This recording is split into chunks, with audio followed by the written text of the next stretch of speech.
আসসালামু আলাইকুম, কি অবস্থা সবার? আজকে আমরা দেখব নবম দশম রসায়নের সপ্তম অধ্যায় রাসায়নিক পরিবর্তন। তো চলো আমরা শুরু করি। আচ্ছা, রাসায়নিক পরিবর্তনে মূলত আমরা যেটা নিয়ে আলোচনা করব সেটা হচ্ছে রাসায়নিক যে পদার্থগুলো আছে আমাদের বাস্তব জগতে, সেই পদার্থগুলোর তাপ, চাপ কিংবা অন্য পদার্থের সংস্পর্শে আসলে কীরূপ আচার আচরণ করে সেই জিনিসগুলো নিয়ে মূলত আমরা আলোচনা করব। তো আমরা যদি একটা পদার্থের পরিবর্তনটা দেখি তাহলে দেখব যে একটা পদার্থের সাধারণত দুই ধরনের পরিবর্তন হয়। ঠিক আছে, তো একটা যদি আমি বলি সেটা হচ্ছে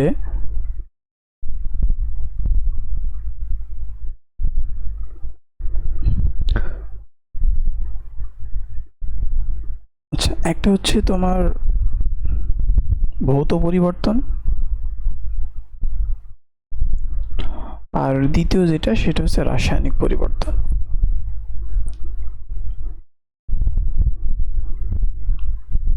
রাসায়নিক পরিবর্তন। আচ্ছা, এখন ভৌত পরিবর্তন জিনিসটা কি আর রাসায়নিক পরিবর্তন জিনিসটা কি?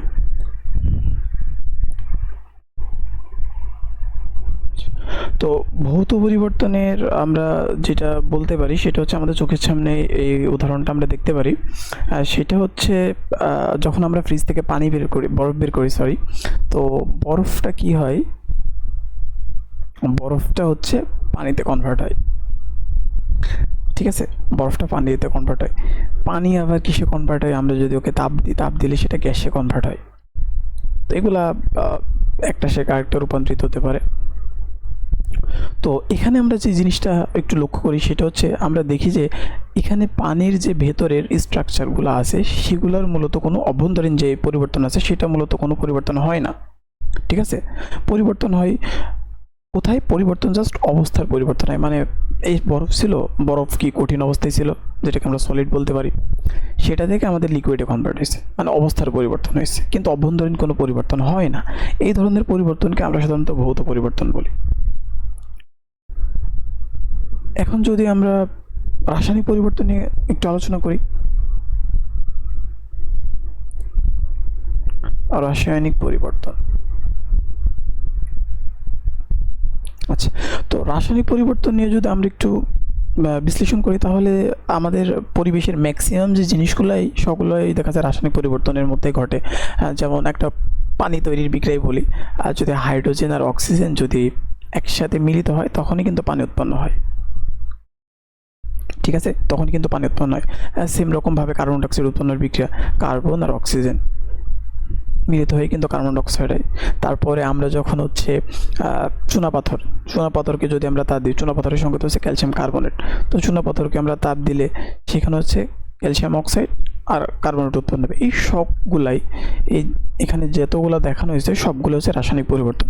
তো রাসায়নিক পরিবর্তনে যদি আমরা সংজ্ঞাটা বলি সেটা হচ্ছে যদি কোনো পদার্থ তাপমাত্রা বা চাপ বা অন্য কোনো পদার্থের সংস্পর্শে আসলে নতুন একটা ভিন্ন ধর্মী পদার্থ সৃষ্টি হয়, সেটাই মূলত আমাদের রাসায়নিক পরিবর্তনের মধ্যে পড়ে। আচ্ছা, তো এখন যদি আমি তোমাদেরকে একটা প্রশ্ন করি সেটা হচ্ছে ধরো এখানে মোমবাতি জ্বলতেছে। হ্যাঁ, ধরো মোমবাতি জ্বলতেছে। ঠিক আছে, এখন মোমবাতি জ্বললে কি হয়? মোম তো পড়ে, আবার মোম পড়ে কি হয়, আবার মোম তৈরি হয়, আবার মোম ছোট হইতে থাকে। এখন আমি যদি তোমাকে বলি যে মোমবাতির দহন ধরো, এটা কোন ধরনের প্রক্রিয়া, তাহলে আবার কোন ধরনের পরিবর্তন? আমি যদি তোমাকে বলি এটা কি ভৌত না রাসায়নিক? রাসায়নিক কোনটা হবে? আচ্ছা, তো যারা ভৌত বলছো তাদেরটাও সঠিক, যারা রাসায়নিক বলছো তাদেরটাও সঠিক। আসলে এটা উভয়ই হয়। কিভাবে? তো যখন মোম পড়ে তখন মোমের ভেতরে থাকা কার্বন বায়ুর বাতাসের অক্সিজেনের সাথে বিক্রিয়া করে কার্বন ডাইঅক্সাইড উৎপন্ন করে। এইটা তো আমরা ব্যাক পাবো না। এইটা পরিবর্তনটা হচ্ছে রাসায়নিক পরিবর্তন। এটা কি? এটা হচ্ছে রাসায়নিক পরিবর্তন। আর এখানে আমাদের যেই মোমগুলা ধরো পুড়ে আবার মোম তৈরি হচ্ছে, মানে কি একটা পদার্থ জাস্ট ধরো আগে সলিড ছিল এখন তরল মোম পাচ্ছি আমরা, মানে ওদের অবস্থানে পরিবর্তন হয়েছে। তাহলে এই পরিবর্তনে আমরা যেটা পাবো সেটা হচ্ছে আমাদের ভৌত পরিবর্তন। তার মানে মোমের দহনে হচ্ছে আমরা উভয় ধরনের পরিবর্তন দেখতে পাবো, সেটা ভৌত পরিবর্তন হবে, রাসায়নিক পরিবর্তন হবে। এটা তোমরা হয়তো ইন্টারমিডিয়েটে উঠলে দেখতে পারবে, উদাহরণটা আছে, আমি তোমাদের আগে থেকে জানাই দিলাম আর কি। আচ্ছা, এই ভৌত পরিবর্তন, রাসায়নিক পরিবর্তন যেটা আমরা দেখানো হয়েছে। আচ্ছা, এবার আমরা রাসায়নিক বিক্রিয়ার অনেকগুলো শ্রেণী বিভাগ আছে, সেই শ্রেণী বিভাগগুলো নিয়ে আলোচনা করব। সাধারণত রসায়নে সকল বিক্রিয়াগুলোকে কিছু নির্দিষ্ট ভাগে ভাগ করা হয়েছে, সেই বিক্রিয়াগুলো নিয়ে আমরা একটু প্রথমে আলোচনা করব। তো প্রথমে যদি আমরা রাসায়নিক বিক্রিয়ার দিকের ভিত্তিতে ভাগ করি, দিকের ভিত্তিতে, আচ্ছা, তো দিকের ভিত্তিতে দেখা যায় যে রাসায়নিক বিক্রিয়াগুলো সাধারণত আমরা দুই ভাগে ভাগ করতে পারি।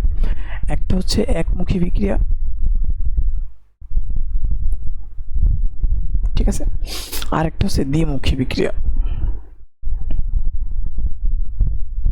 আচ্ছা, এখন একমুখী বিক্রিয়ার উদাহরণ আর দ্বিমুখী বিক্রিয়ার উদাহরণ এটা নিয়ে আমরা একটু আলোচনা করব। আচ্ছা, একমুখী বিক্রিয়া। আচ্ছা, তো একমুখী বিক্রিয়া যেমন আমি কিছুক্ষণ আগে তোমাদের যেটা বললাম যে চুনা পাথর ক্যালসিয়াম কার্বনেট, এটাকে যদি আমরা একটু তাপ দিই তাহলে সেখানে আমরা দেখতে পারবো যে ক্যালসিয়াম অক্সাইড আর সেখানে হচ্ছে কার্বন ডাইঅক্সাইড উৎপন্ন করবে, যেটা গ্যাস হিসেবে উড়ে যায় যদি তুমি বদ্ধ পাত্রে না রাখো। তো দেখো এই বিক্রিয়াটা একমুখী বিক্রিয়া, অর্থাৎ এখানে আমি বিক্রিয়ক ক্যালসিয়াম কার্বনেট থেকে উৎপাদ ক্যালসিয়াম অক্সাইড এবং কার্বন ডাইঅক্সাইড পাচ্ছি, মানে জাস্ট একদিকেই হচ্ছে, মানে বিক্রিয়ক থেকে উৎপাদই হচ্ছে। আমাদের আবার রিটার্ন করে যে উৎপাদ থেকে বিক্রিয়ক, অর্থাৎ ক্যালসিয়াম অক্সাইড এবং কার্বন ডাইঅক্সাইড মিলিত হয়ে আবার যে ক্যালসিয়াম কার্বনেট দিবে সেটা কিন্তু আমাদের দিচ্ছে না, মানে আমরা জাস্ট সামনের দিকে এই বিক্রিয়াটা জাস্ট সামনের দিকে ঘটতেছে, মানে একদিকে ঘটতেছে। তো এইরকম সকল বিক্রিয়াকে একমুখী বিক্রিয়া বলা হয়। আর তুমি এটাও বলতে পারো ক্যালসিয়ামের সাথে অক্সিজেন কার্বনের সাথে অক্সিজেন যুক্ত করলে সেখানে হচ্ছে আমাদের কার্বন ডাইঅক্সাইড উৎপন্ন হয়, এটা একটা একমুখী বিক্রিয়া। আবার তুমি বলতে পারো যে ভাই আমাদের খাবার লবণ সোডিয়াম ক্লোরাইড, তো সোডিয়ামের সাথে ক্লোরিন বিক্রিয়া করলে সোডিয়াম ক্লোরাইড উৎপন্ন হবে, এটাও আমাদের একমুখী বিক্রিয়ার মধ্যেই পড়ে, ঠিক আছে। আচ্ছা,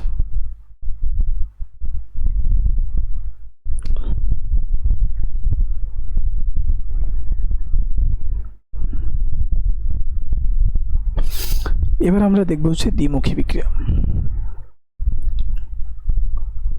তো দ্বিমুখী বিক্রিয়ার ক্ষেত্রে কেমন হবে, তাহলে আমরা প্রথমে বুঝতে পারছি যে এখানে হচ্ছে একটা উভমুখী চিহ্ন থাকবে। আসলে দ্বিমুখী বিক্রিয়াকে আবার উভমুখী বিক্রিয়া বলা হয়, মানে একই সাথে বিক্রিয়ক, এই সাইডে তো আমরা অলওয়েজ জানি বাম সাইডের জিনিসগুলোকে আমরা বিক্রিয়ক বলি এবং ডান সাইডের জিনিসগুলোকে আমরা সাধারণত উৎপাদ নামে চিনি। আচ্ছা, তো এখানে কি হয়, বিক্রিয়ক থেকে উৎপাদেও কনভার্ট হয়, আবার উৎপাদ থেকে তোমার বিক্রিয়কেও আসে কিছু পরিমাণ, সামান্য পরিমাণ, যেহেতু বিক্রিয়াটা সামনের দিকে অগ্রসর হচ্ছে আবার পেছনের দিকে অগ্রসর হচ্ছে, এই জন্য দেখো আমি হাফ সাইন দিছি, মানে তীর চিহ্ন হাফ এদিকে দিছি, হাফ এদিকে দিছি, সাধারণত এটা উভমুখী বিক্রিয়ার চিহ্ন। তো এই বিক্রিয়াগুলোকে সাধারণত উভমুখী বা দ্বিমুখী বিক্রিয়া বলা হয়, কারণ এটা দুই দিকে হয়, অ্যাট এ টাইম বিক্রিয়ক থেকে উৎপাদও কনভার্ট হয়, আবার উৎপাদ থেকে বিক্রিয়কে আমাদের কনভার্ট হচ্ছে। তো আমরা যদি এর একটা উত্তম উদাহরণ দেখি, সেটা হচ্ছে ধরো হাইড্রোজেন গ্যাস আর আয়োডিন, এই দুইটা মিলিত হয়ে HCl গঠন করে। তো এই ক্ষেত্রে দেখা যায় যে কি উৎপাদ থেকে বিক্রিয়কেও কনভার্ট হচ্ছে, বিক্রিয়ক থেকে আমাদের কিসে কনভার্ট হচ্ছে, বিক্রিয়ক থেকে আমাদের উৎপাদেও কিছু জিনিস আমরা পাবো, ঠিক আছে। তো এই ধরনের বিক্রিয়াগুলোকে আমরা কি বলবো, এই ধরনের বিক্রিয়াগুলোকে আমরা সাধারণত দ্বিমুখী বিক্রিয়া বলবো। তাহলে দিকের ভিত্তিতে বিক্রিয়া হচ্ছে দুই ধরনের, একটা হচ্ছে একমুখী বিক্রিয়া, একটা হচ্ছে দ্বিমুখী বিক্রিয়া। পরীক্ষার প্রশ্ন কেমন আসে, প্রশ্ন এখান থেকে খ নম্বরে প্রশ্ন আসতে পারে যে একমুখী বিক্রিয়া কাকে বলে এবং একমুখী বিক্রিয়ার উদাহরণ দাও। তাহলে আমাদের একমুখী বিক্রিয়ার সংজ্ঞা বলতে হবে এবং তারপর আমরা একটা উদাহরণ দিয়ে দেবো, ঠিক আছে। আচ্ছা, এবার আমরা নেক্সট যাব, সেটা হচ্ছে তাপের ভিত্তিতে। তাপের উপর ভিত্তি করে আবার বিক্রিয়াকে দুইটা ভাগে ভাগ করা হয়।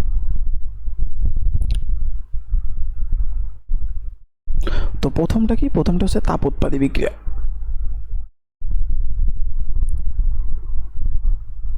ঠিক আছে। আর দ্বিতীয়টা কি, দ্বিতীয়টা হচ্ছে তাপহারী। আচ্ছা, তো তাপ উৎপাদী বিক্রিয়ার ক্ষেত্রে আমরা বাংলা ভাষা পড়েই বুঝতে পারছি যে এখানে আসলে তাপ উৎপন্ন হবে, ব্যাপারটা ঠিকই। তাপ উৎপাদী বিক্রিয়ার ক্ষেত্রে আমাদের কি উৎপন্ন হয়, তাপ উৎপন্ন হয়, তাপ উৎপন্ন হয়।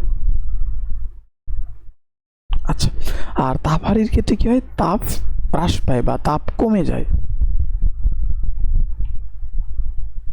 আচ্ছা, তো আমরা উদাহরণ সহ দেখি এবং যদি সংজ্ঞা আসে তাহলে কি করব, যদি তাপোৎপাদী বিক্রিয়ার সংজ্ঞা আমাদের দিতে বলে আমরা সংজ্ঞাটা এমন দিব যে যে রাসায়নিক বিক্রিয়ায়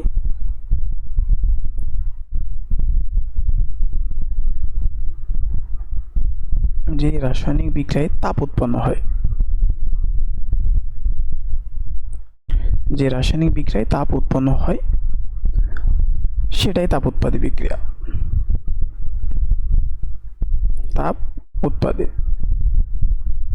আচ্ছা, এখন আমরা যদি উদাহরণের দিকে যাই, আমাদের বইতে যে উদাহরণটা দেওয়া আছে সেটা হচ্ছে অ্যামোনিয়া তৈরির বিক্রিয়া। তো এখানে হচ্ছে 1 মোল নাইট্রোজেনের সাথে 3 মোল হাইড্রোজেনের বিক্রিয়া করে।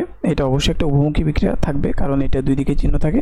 প্রভাবক হিসেবে আয়রন ব্যবহার করি, আর এখানে 200 থেকে 300 ATM মেবি চাপ থাকে, 200 থেকে 300 ATM হ্যাঁ চাপ থাকে। তাপমাত্রাও কাইন্ড অফ এই টাইপেরই, 450 থেকে 350 ডিগ্রি সেলসিয়াস। তো এখান থেকে আমরা কি পাই, এখান থেকে আমরা 2 মোল অ্যামোনিয়া উৎপন্ন পাই। তো এখানে যেটা হয় সেটা হচ্ছে আমাদের কিছু তাপ উৎপন্ন হয়, সেই তাপটা আমরা হচ্ছে এই যে উৎপাদের সাথে প্লাস চিহ্ন দিয়ে লিখি যে 92 কিলোজুল। এখন বিভিন্ন জায়গায় তোমরা যখন এসএসসির প্রশ্নগুলো সলভ করতে যাবা, তখন দেখবা এখানে না দিয়ে তোমাদের এরকম কমা চিহ্ন দিয়ে ডেল এইচ এর মধ্যে মাইনাস দিয়ে দিবে 92 কিলোজুল। তো ডেল এইচ এর মধ্যে মাইনাস থাকা মানে তাপোৎপাদী বিক্রিয়া, আবার উৎপাদের সাথে প্লাস চিহ্ন দিয়ে যদি কখনো দেখো এরকমভাবে তাপ আসে, এইটা মানেও তোমার তাপোৎপাদী বিক্রিয়া। ঠিক আছে, আমাদের দুই রকমভাবে পরীক্ষায় দিতে পারে, আমাদের মনে রাখতে হবে যে ডেল এইচ এর মধ্যে মাইনাস মানেও সেটা তাপোৎপাদী বিক্রিয়া, আবার উৎপাদের সাথে যদি কোনো তাপ যুক্ত থাকে প্লাস চিহ্ন দিয়ে সেটাও তাপোৎপাদী বিক্রিয়া। ঠিক আছে, আচ্ছা এবার আমরা তাপ হারি বিক্রিয়ার দিকে একটু লক্ষ্য করব।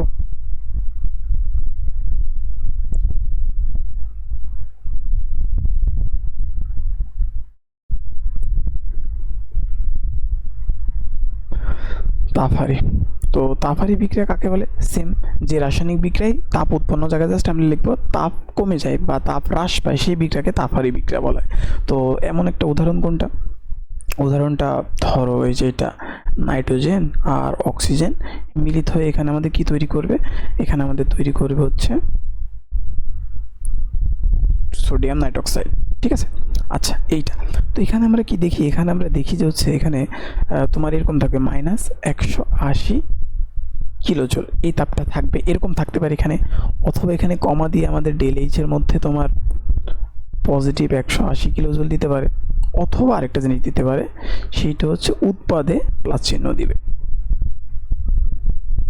সবগুলোর মিনিং কিন্তু একই।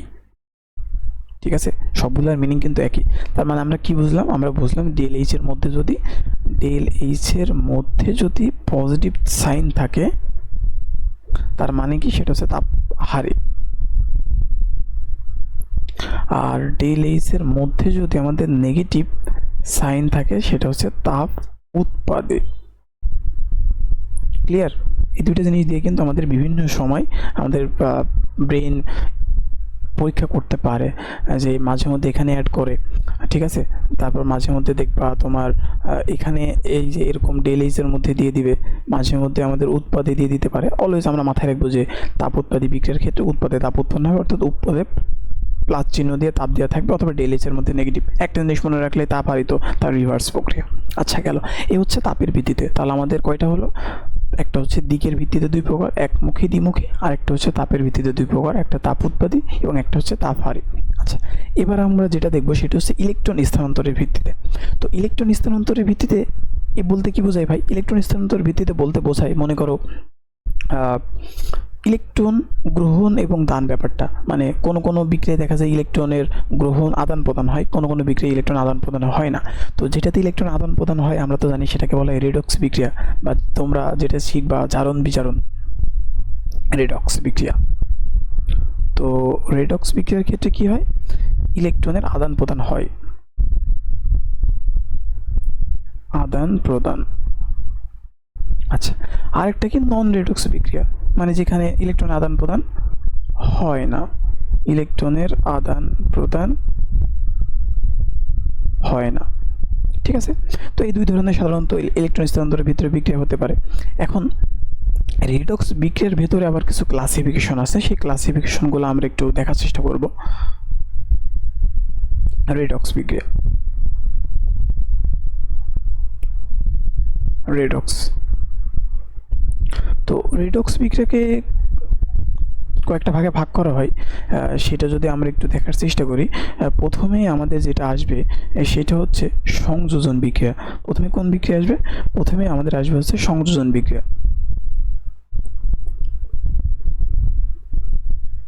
আমরা এই সংযোজন বিক্রিয়াটা কি, আমি যদি সিম্পলি বলি সংযোজন, যোজন মানে কি? যোজন মানে যোগ, তার মানে এই বিক্রিয়াতে কাইন্ড অফ যোগ হবে।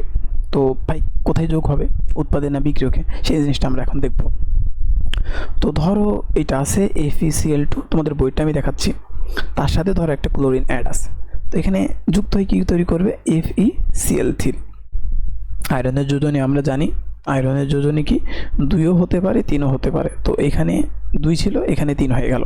আচ্ছা, এখানে দেখো আয়রন ছিল কত? 2+, এখানে হয়ে গেছে কত? 3+। এখানে ক্লোরিন ছিল 0, এখানে হয়ে গেছে -1। তাহলে এখানে আমরা দেখতেছি ইলেকট্রনের আদান প্রদান হচ্ছে, এবং এখানে দুইটা বিক্রিয়ক মিলে একটা উৎপাদ গঠন করছে। এ একটা বিক্রিয়ক, এ একটা বিক্রিয়ক, আর উৎপাদ কয়টা? একটা। তার মানে আমরা সংযোজন বিক্রিয়ার সংজ্ঞাটা এরকমভাবে দিতে পারি যে যদি 2 বা ততোধিক বিক্রিয়ক মিলিত হয়ে একটা উৎপাদ গঠন করে, সবসময় মাথায় রাখবা সংযোজন বিক্রিয়ার ক্ষেত্রে উৎপাদ অলওয়েজ একটা হবে। বিক্রিয়ক 2 বা ততোধিক হইতে পারে, কোনো সমস্যা নেই, কিন্তু উৎপাদ অলওয়েজ একটা হবে। ঠিক আছে, যদি আমি আরেকটু উদাহরণ দিই, সোডিয়াম ক্লোরিন একসাথে অ্যাড হয়ে NaCl গঠন করলো, ধরো এই যেটা 2NaCl এটা গঠন করে, এটা হচ্ছে একটা সংযোজন বিক্রিয়া হবে, এবং এখানেও তোমার হচ্ছে আমাদের যোজন বিয়োজন ঘটছে। ঠিক আছে, তো দ্বিতীয় যেটা আসে সেটা হচ্ছে আমাদের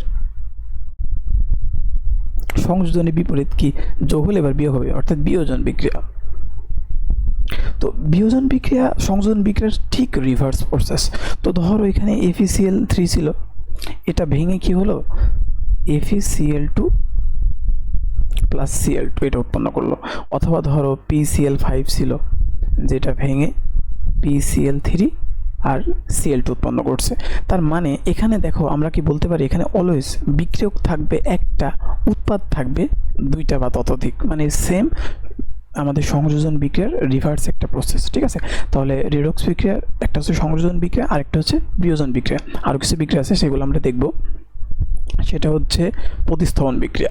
তো প্রতিস্থাপন বিক্রিয়া আমরা ম্যাথে যেই জিনিসটা শিখি সেটা হচ্ছে যে অপনয়ন পদ্ধতি, প্রতিস্থাপন পদ্ধতি, কাইন্ড অফ ওই টাইপের মতোই ব্যাপারটা, প্রতিস্থাপন। তো এখানে কি হয়, এখানে সাধারণত এই যে ব্যাপারটা হচ্ছে এরকম, বিক্রিয়াটা যদি আমি তোমাদের উদাহরণ দিয়ে বোঝানোর চেষ্টা করি, বিক্রিয়াটা এরকম ঘটে। আচ্ছা, তো এখানে কি হয়েছে, প্রথমে সালফিউরিক অ্যাসিড ছিল, সালফিউরিক অ্যাসিডের ক্ষেত্রে এখানে আমাদের সালফিউরিক অ্যাসিডের সাথে যখন আয়রনকে নেনবে, তখন আয়রন এই হাইড্রোজেনকে সরাই দেয়, সরাই দিয়ে ওই জায়গাটা কি করে? নিজে দখল করে, দখল করে উৎপন্ন হয়েছে কি? ফেরাস সালফেট, তারপর হাইড্রোজেন গ্যাস উৎপন্ন করছে। তো এখানে কি ঘটছে, এখানে আমরা দেখতে পাচ্ছি যে হাইড্রোজেনকে আয়রন সরাই দিয়েছে। এখন ভাই সবাইকে সরাইতে পারবে না। আমাদের তোমরা যখন 4 অধ্যায় রসায়নে পড়ছো, সেখানে পর্যায় সারণীতে সক্রিয়তা সিরিজ একটা জিনিস তোমরা চার্ট হয়তো পড়ে থাকবা। সক্রিয়তা সিরিজের ভিত্তিতে যে সবার উপরে থাকে সে তার নিচের সক্রিয়তার মৌলকে সরাইতে পারে। এখন ভাই সক্রিয়তা সিরিজ কি বা সক্রিয়তা কি? আমি শুধু যেমন কথা বলি, যদি এটা আসলে একটা মানে নেশার মতো কাইন্ড অফ। যদি তুমি বলো, মানে মনে করো একটা বিক্রিয়া আছে, মানে একটা বিক্রিয়ায় কে কত বেশি বিক্রিয়া করতে ইচ্ছুক, মানে একটা কাজ কে কত বেশি করতে ইচ্ছুক, সে যত বেশি করতে ইচ্ছুক তার সক্রিয়তা তত বেশি। তো এখানে দেখা যায় যে কি আয়রনের সক্রিয়তা সিরিজ যে হাইড্রোজেনের সেটা বড়, এই জন্য আয়রন সহজেই তার ছাড়া কম সক্রিয় মৌল প্রতিস্থাপন করতে পারছে, প্রতিস্থাপন করে নিজে বসে যাচ্ছে। ঠিক আছে, এই বিক্রিয়া সাধারণত প্রতিস্থাপন বিক্রিয়া হয়। তো প্রতিস্থাপন বিক্রিয়া যদি তোমরা সংজ্ঞা দাও, প্রতিস্থাপন বিক্রিয়ার সংজ্ঞা মাঝে মধ্যে আসে, তোমরা এরকমভাবে দিতে পারো যে যদি কোনো রাসায়নিক বিক্রিয়ায় যদি অধিক সক্রিয় মৌল কোনটা আছে? আয়রন।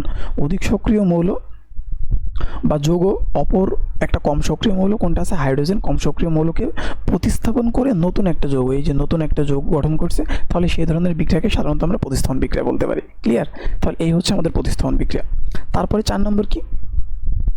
আচ্ছা, 4 নম্বর যেটা আছে সেটা হচ্ছে দহন বিক্রিয়া। দহন, ঠিক আছে। আচ্ছা, তোমরা সবাই ছোটবেলা থেকে হয়তো দহন কাইন্ড অফ শব্দের সাথে পরিচিত। দহন মানে মূলত পোড়ানো বোঝায়। তো আমরা কার সাহায্যে পোড়াই? সবসময় মাথায় একবার দহন মানে সেখানে অক্সিজেন গ্যাস থাকবে, দহন বিক্রিয়া মানে সেখানে কি থাকবে? Oxygen gas. তার মানে কোন একটা পদার্থ বা কোন একটা যৌগকে যখন আমরা অক্সিজেনের সাহায্যে পুড়িয়ে অক্সিজেনের অক্সাইডে কনভার্ট করব, কি করব? কোন একটা বিক্রিয়ক থাকবে, সেই বিক্রিয়ককে কী করব? অক্সিজেনের সাহায্যে বিক্রিয়া করে সেই অক্সিজেনের অক্সাইডে কনভার্ট করব। এই ধরনের বিক্রিয়াকে বলা হবে কি? দহন বিক্রিয়া। তো আমি যদি তোমাদের একটা উদাহরণ দিই, ধরো মিথেনকে অক্সিজেনের সাহায্যে বিক্রিয়া করলাম, বিক্রিয়া করে এখানে হচ্ছে আমরা কার্বন ডাইঅক্সাইড গ্যাস অবশ্য উৎপন্ন হবে এবং পানি উৎপন্ন হবে। এই যে দেখো, কার্বন ডাইঅক্সাইড অক্সিজেনের অক্সাইডে কনভার্ট করলাম, আর এখানে অনেকগুলো তাপ উৎপন্ন হয়। এই একটা বিক্রিয়া হচ্ছে অক্সিজেনের, মানে এই একটা বিক্রিয়া দহন বিক্রিয়া। তো তোমাদের এমসিকিউতে এরকম বিভিন্ন টাইপ প্রশ্ন দিয়ে বলবে যে এটা কোন ধরনের বিক্রিয়া, এটা কি প্রতিস্থাপন বিক্রিয়া, এটা কি দহন বিক্রিয়া, না এটা সংযোজন না বিয়োজন। এর জন্য আমাদের সংজ্ঞার উদাহরণগুলো ভালো করে মুখস্থ রাখতে হবে এবং কোন বিক্রিয়া তারা কী বোঝাচ্ছে এগুলো মুখস্থ রাখতে হবে। তো যেখানে দেখবে অক্সিজেন আছে সেই বিক্রিয়াটা মনে করবা তোমাদের দহন বিক্রিয়া, মানে প্রায় 90% শিওর। এই কিছু ভিন্ন থাকতেই পারে, স্বাভাবিক জিনিস। আরও যদি দু একটা উদাহরণের কথা বলি, সালফারের সাথে অক্সিজেনের বিক্রিয়া, সালফার ডাইঅক্সাইড, কার্বনের সাথে অক্সিজেনের বিক্রিয়া, সবগুলো সাধারণত দহন বিক্রিয়া। কার্বন ডাইঅক্সাইড, ঠিক আছে, এইগুলো সাধারণত তোমার কি রেডক্স বিক্রিয়ার মধ্যে পড়ে। এখন আমরা নন রেডক্স বিক্রিয়ার কিছু ক্লাসিফিকেশন দেখব।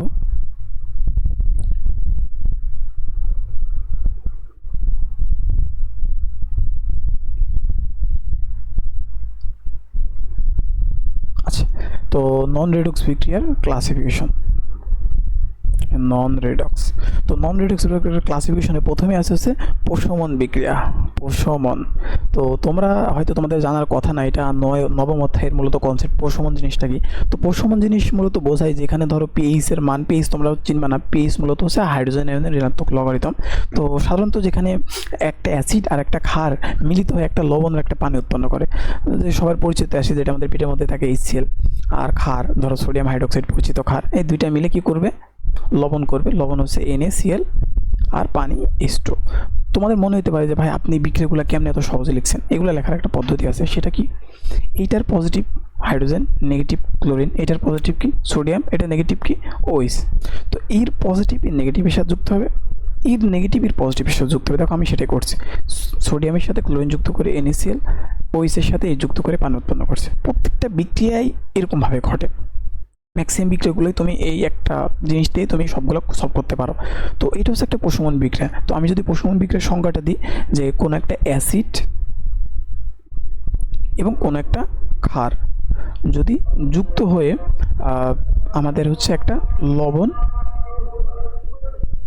আর একটা পানি তৈরি করে, সেই বিক্রিয়াকে আমরা কি বলবো? সেটা হচ্ছে আমরা প্রশমন বিক্রিয়া বলবো, ঠিক আছে। আচ্ছা, দ্বিতীয় যেটা আছে সেটা কি? সেটা হচ্ছে অর্ধক্ষেপ বিক্রিয়া।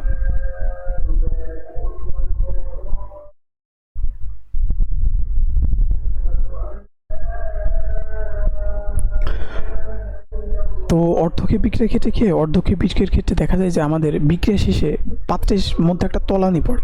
কি? তলানি। তো আমি যদি তোমাদের একটা উদাহরণ দিয়ে বোঝাই, ধরো sodium chloride plus silver nitrate. তো এই ক্ষেত্রে কি হয়? ইর এটা পজিটিভ, এটা নেগেটিভ, এটা পজিটিভ, এটা নেগেটিভ, ইর পজিটিভ এর নেগেটিভের সাথে, ইর পজিটিভ এর নেগেটিভের সাথে।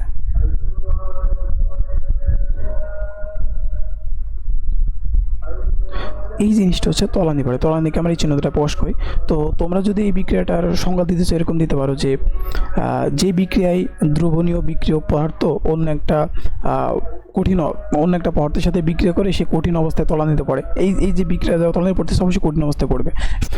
তো এই ছিল হচ্ছে আমাদের রাসায়নিক বিক্রিয়া যতগুলো ক্লাসিফিকেশন আমরা 4টা ভাগে ভাগ করছি। প্রথমত দিকের ভিত্তিতে একমুখী বিক্রিয়া, তারপর কি দ্বিমুখী বিক্রিয়া, একমুখী বিক্রিয়া ছিল, আরেকটা ছিল উভমুখী বা দ্বিমুখী বিক্রিয়া। তারপর তাপের ভিত্তিতে একটা থেকে তাপ উৎপন্ন হয়, তাপ উৎপন্ন হলে আমরা বলি ডেলিসের মধ্যে নেগেটিভ।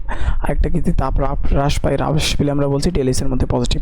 আরেকটা ছিল সেটা হচ্ছে আমাদের ইলেকট্রন স্থানান্তরের ভিত্তিতে, সেটা হচ্ছে একটা হচ্ছে কি রেডক্স বিক্রিয়া, আরেকটা হচ্ছে নন রেডক্স বিক্রিয়া। তো রেডক্স বিক্রিয়াকে আমরা 4টা ভাগে ভাগ করছি। সংযোজন, যোগ হয় মানে এক বা একাধিক বিক্রিয়ক থেকে একটা মাত্র উৎপাদ গঠিত করে। বিয়োজন সেম উল্টা, একটা তোমার বিক্রিয়ক থেকে 2 বা ততোধিক উৎপাদ তৈরি করবে। তারপরে আমরা পড়লাম প্রতিস্থাপন বিক্রিয়া, তারপরে পড়লাম আমরা দহন বিক্রিয়া, আর তারপর নন রেডিও বিক্রিয়াকে ক্লাসিফিকেশন করছি। একটা হচ্ছে প্রশমন বিক্রিয়া, যেখানে একটা অ্যাসিড আর একটা ক্ষার বিক্রিয়া করে একটা লবণ একটা পান উৎপন্ন করে। তারপরে আমরা পড়লাম অর্ধকীয় বিক্রিয়া, যে হচ্ছে আমাদের রাসায়নিক বিক্রিয়ার যে ক্লাসিফিকেশনগুলো আছে সেই ক্লাসিফিকেশন। এই ক্লাসিফিকেশনগুলো যদি আমরা সুন্দর মতো জানতে পারি, বুঝতে পারি, তাহলে পরবর্তীতে আমাদের যে জারণ বিজারণগুলো করব সেগুলো আমাদের সলভ করতে অনেক ইজি হবে। ঠিক আছে।